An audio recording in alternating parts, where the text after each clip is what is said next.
बहुत समय पहले की बात है। हिमालय में प्रसिद्ध अमृता नाम की झील थी। वहाँ पर कई पक्षियों के साथ एक हंसों का झुंड भी रहता था। उनमें से दो हंस बहुत ही सुंदर दिखते थे और देखने में भी लगभग एक जैसे लगते थे। लेकिन उनमें से एक राजा था और दूसरा सेनापति था।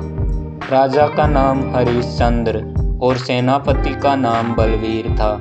झील का नज़ारा बादलों के बीच में स्वर्ग जैसा प्रतीत होता था।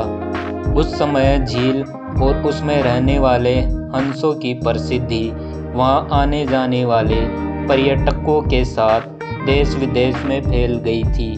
वहां का गुणगान कई कवियों ने अपनी कविताओं में किया था, जिससे प्रभावित होकर जगतपुरी के राजा के मन में वहां घूमने की इच्छा प्रकट हुई। राजा ने अपने राज्य में भी बिल्कुल उसी तरह की झील का निर्माण करवाया और वहां पर कई प्रकार के सुंदर और आकर्षक फूलों के पौधों के साथ ही स्वादिष्ट फलों के पेड़ लगवाए। साथ ही विभिन्न प्रजाति के पक्षियों की देखभाल और उनकी सुरक्षा की व्यवस्था का आदेश दिया। जगतपुरी की यह झील भी स्वर्ग जैसी सुंदर थी, लेकिन राजा के मन में अभी उन दो हंसों को देखने की इच्छा थी, जो अमृता झील में रहते थे।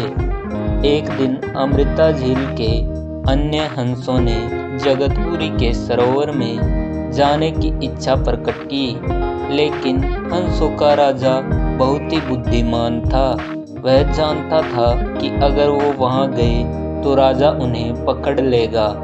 उसने सभी हंसों को जगतपुरी जाने से मना किया, लेकिन वो नहीं माने। तब राजा और सेनापति के साथ सभी हंस वाराणसी के तालाब में चले गए। जैसे ही हंसों का झुंड उस झील में पहुंचा तो अन्य हंसों को छोड़कर प्रसिद्ध दो हंसों को सब देखते रह गए। उनकी चोंच और पैर सोने की तरह चमकते थे। दूध से भी सफेद उनके पंख हर किसी को आकर्षित कर रहे थे। हंसों को पहुंचने का संदेश राजा को दिया गया। उसने हंसों को पकड़ने के बारे में सोचा और रात को जब सब सो गए तो उन हंसों को पकड़ने के लिए जाल बिछाया गया। अगले दिन जब हंसों का राजा उठा और घूमने निकला तो वह जाल में फंस गया। उसने तुरंत ही तेज आवाज में अन्य सभी हंसों को वहां से उड़ने और अपनी जान बचाने को कहा।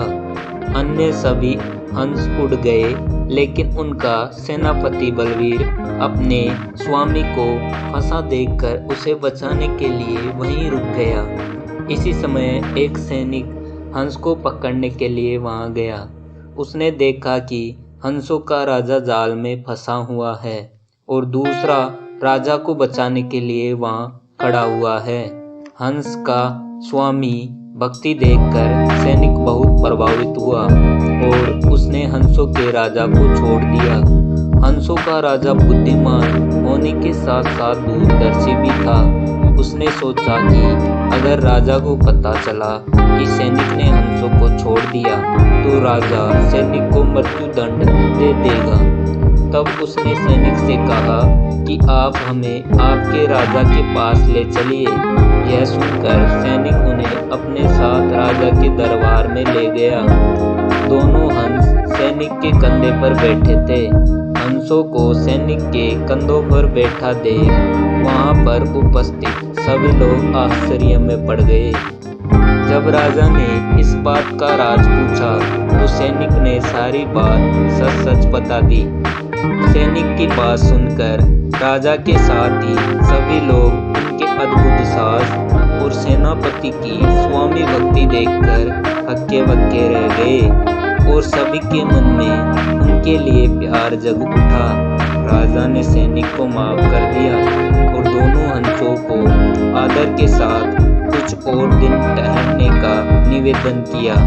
हंस ने राजा की बात स्वीकार की और कुछ दिन वहां रुककर वापस अमृता झील चले गए। इस कहानी से हमें यह सीख मिलती है कि किसी भी परिस्थिति में हमें अपनों को साथ नहीं छोड़ना चाहिए। धन्यवाद।